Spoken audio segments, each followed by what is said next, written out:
Olá, esta videoaula participa da disciplina de Linguagens Formais e Autômatos Finitos.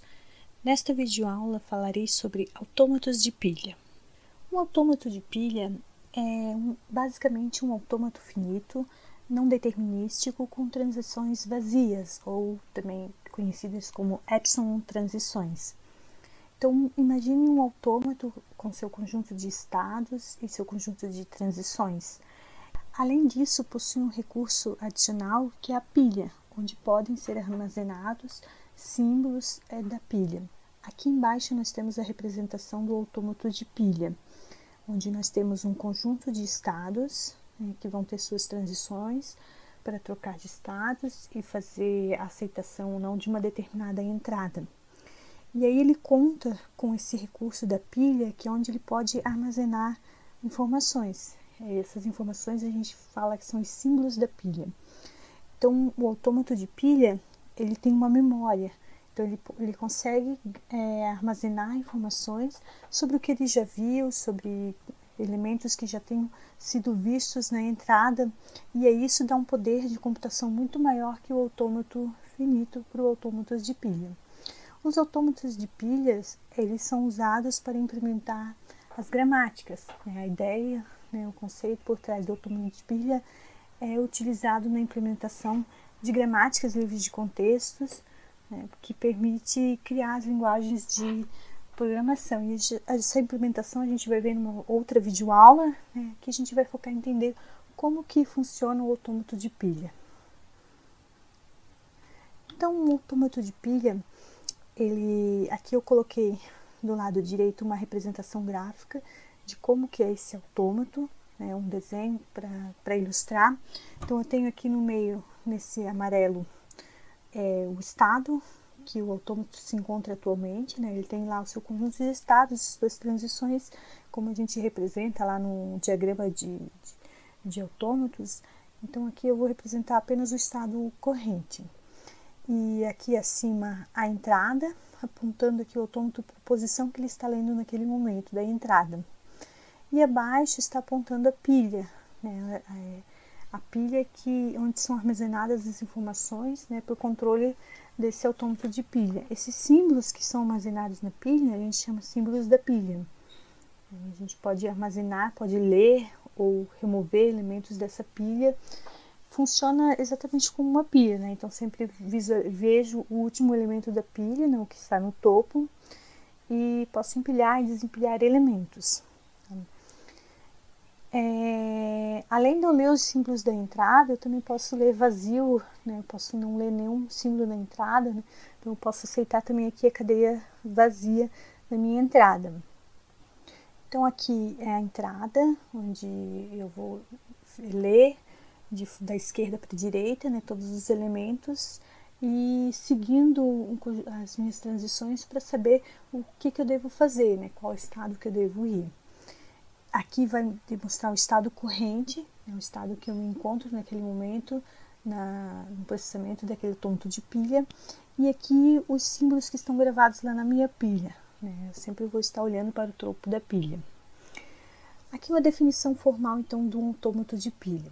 Então, o autômato de pilha é uma cédula onde eu tenho a definição do conjunto de estados, o que vai representar os estados que esse autômato possui. Eu tenho um alfabeto de entrada representado pela letra sigma, então são os símbolos que vão estar na minha entrada. Tenho um alfabeto da pilha, então são os símbolos que eu posso gravar na minha pilha, representado ali pela letra gama. Eu tenho um estado inicial, eu vou definir o estado inicial, que vai ser um dos estados lá definidos pelo meu conjunto de estados. E eu tenho também o símbolo inicial da pilha, que também é um dos símbolos lá do alfabeto da pilha. Também tem um conjunto de estados finais, pode ser um ou vários estados finais, e a função de transição delta, que aí eu vou explicar como é que ela funciona. Ela é um pouquinho diferente da função de transição do autômato finito. Então aqui eu tenho um parâmetro a mais, que é o símbolo que está no topo da pilha. Então a função de transição tem 3 parâmetros, uma tripla. Como o autômato finito, ele observa o estado atual e o símbolo de entrada, o estado atual representado pela letra Q e o símbolo de entrada representado pela letra A. E, além desses dois elementos, ele também olha para o símbolo que está no topo da pilha, para saber, né, o que ele deve fazer, para tomar a decisão que deve ser seguida naquele autômato, representado ali pela letra Z. E aí, como saída, vamos ter um par de valores, né, que é o estado para onde eu vou, e alfa representa o conjunto de símbolos, né, o símbolo que eu vou colocar na minha pilha. Eu posso, então a saída ali eu vou, como saída, né, eu posso fazer uma das ações, eu posso mudar de estado ou permanecer no estado em que eu estou, eu posso, então eu vou consumir a minha entrada, a não ser que eu esteja lendo vazio, né, a não ser que A seja Epsilon, eu não vou consumir a minha entrada. Se A for Epsilon, eu não consumo a minha entrada, mas se não, eu vou consumir uma entrada. E alfa vai ser um símbolo que eu vou substituir no topo da minha pilha.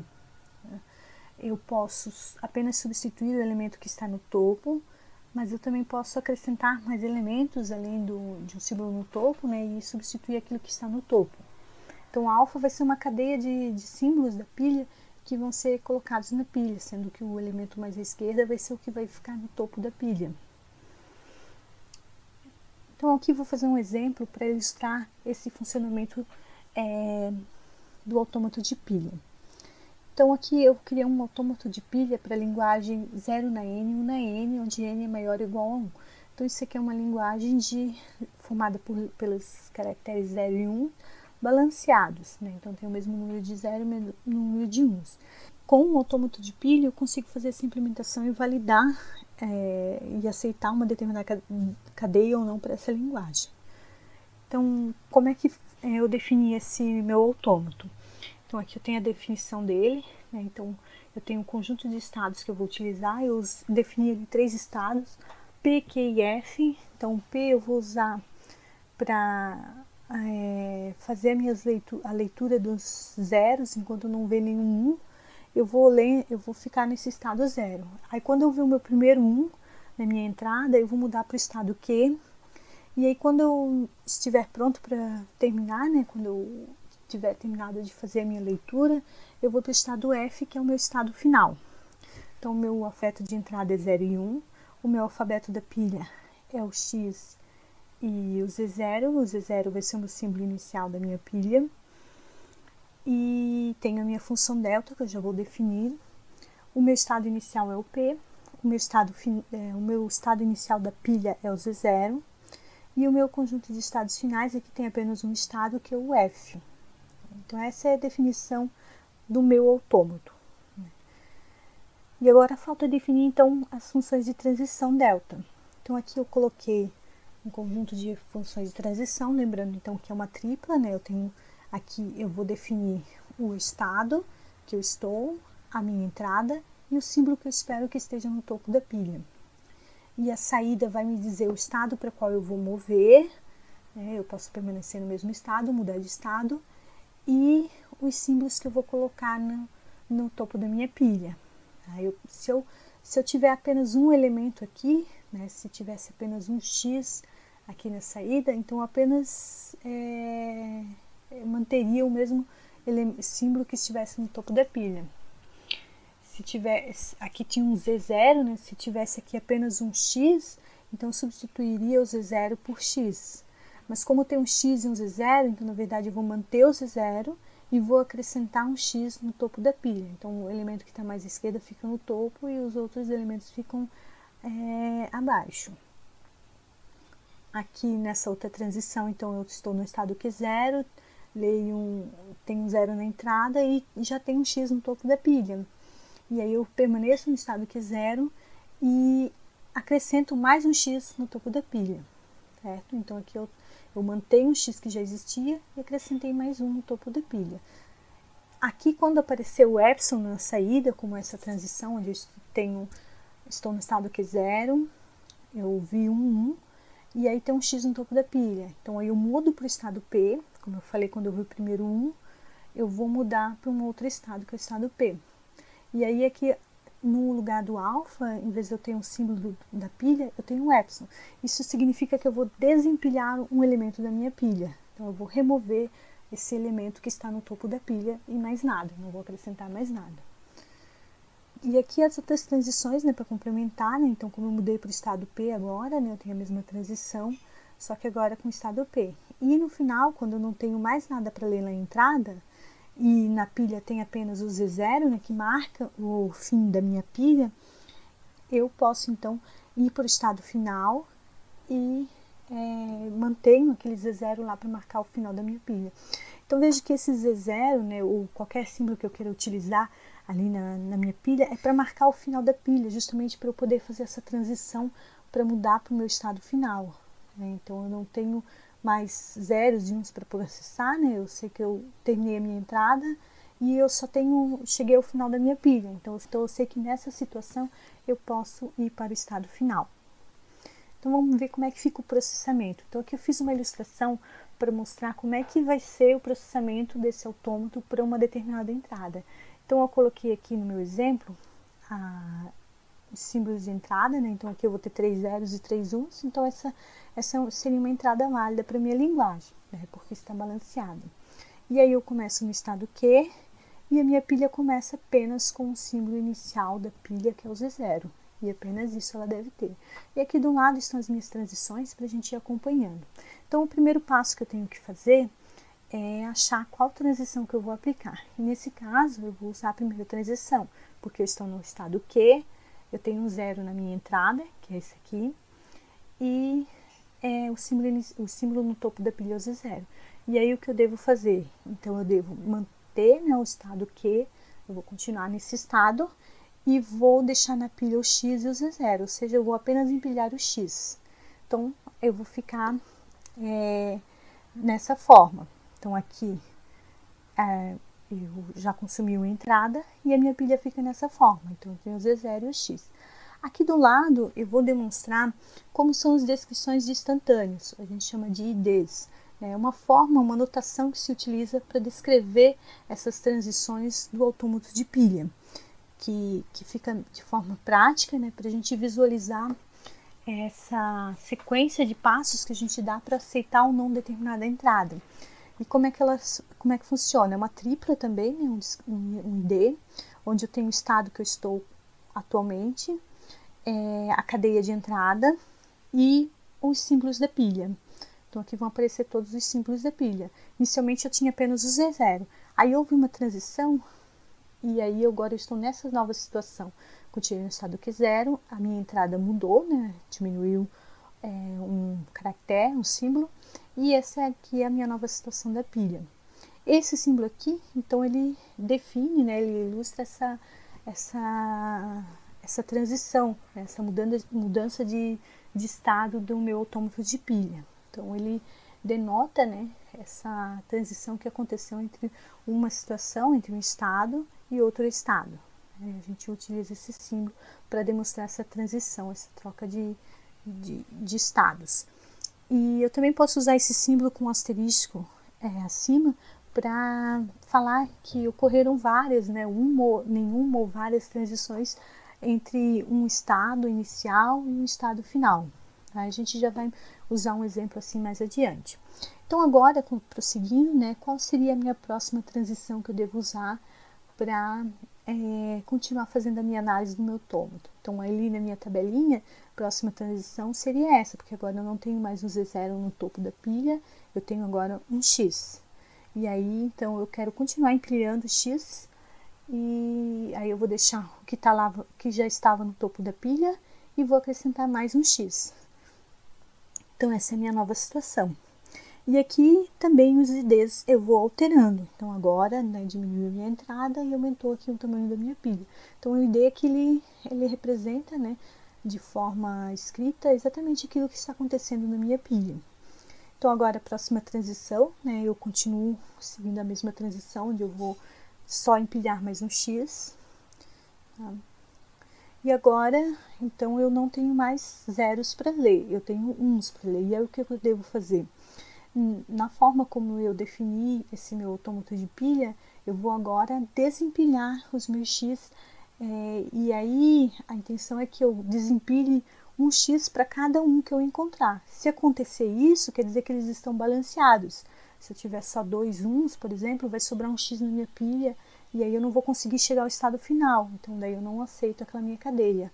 Ou se tiverem 3 uns, né, eu vou continuar com 1 na minha entrada, vou chegar no final da pilha, né, no Z0, mas eu não vou ter uma transição para continuar porque eu vou ter um símbolo na minha entrada ainda. Então aqui eu vou agora desempilhar, vou escolher essa transição, né, então eu estou no estado Q, tenho 1 para ler e um X no topo da pilha. Aí o que eu faço? Eu mudo de estado, né, para indicar que agora eu comecei a ler os uns, e eu desempilho. Então, epsilon aqui representa essa ação de desempilhar, né? Eu não vou colocar mais nada na pilha. Então, saiu lá um X da minha pilha e eu consumi uma entrada. E assim também muda o meu ID aqui do meu autômato de pilha. Ele está agora nesse estado, tem apenas essa entrada e esses símbolos na pilha. A próxima ação vai ser igual, e assim como o próximo 1. Então agora eu desempilhei todos os X e não tenho mais nada para ler na minha entrada, que é a situação ideal para eu poder ir para o meu estado final. Então estou no estado P, não tenho mais nada para ler na entrada e a minha pilha também está vazia, né? Eu sei que ela está vazia porque eu estou no estado final. Tem um Z0 lá, né, o símbolo inicial da pilha. Então aí eu posso mudar para o estado final e aceitar a minha cadeia. E aí eu aceito nesse momento aquela entrada. Então, uma outra forma de escrever isso, né, como eu falei, usando o símbolo, esse símbolo que denota, né, essa transição com um asterisco sobre ele. Então, o que eu mostro que a partir desse estado inicial, né, com essa cadeia de entrada e esse símbolo inicial da pilha, eu consigo chegar lá no meu estado final e aceitar aquela linguagem. Como é que a gente pode definir uma linguagem de um autômato de pilha? Então, o autômato de pilha, ele pode definir uma linguagem, né, e aceitar ela pelo estado final, que é esse exemplo que nós fizemos anteriormente. Então, a partir de um determinado estado inicial, com uma cadeia de entrada, né, eu chego no meu estado final e não devo ter mais nada para ler na minha entrada, não importando muito quais símbolos que estejam lá na minha pilha. Tá? Então, não importa muito se é o estado Z0 que está na minha pilha, o importante aqui é chegar no estado final e não ter mais nada para ler na entrada. E aí eu posso aceitar aquela minha linguagem. Outra forma de definir, né, uma linguagem do autômato de pilha, se ele aceita ou não, é pela situação da pilha vazia. Então aqui eu também parto de um estado inicial, com uma cadeia de entrada, o símbolo inicial da pilha, e depois de uma sequência de passos e transições, eu vou chegar num estado qualquer, né, não importa qual é esse estado, mas a minha entrada vai estar vazia, eu consumi ela toda e a minha pilha vai estar vazia. Então essa é uma outra forma também que eu posso implementar o meu autômato para aceitar determinadas linguagens. Em determinadas linguagens, essa forma que vai ser. Mas não importa, né, qual das duas formas, eu tenho que consumir toda a minha entrada. Eu não posso ter nenhum símbolo a mais para ler na minha entrada. Então era isso para essa aula. Até a próxima, pessoal.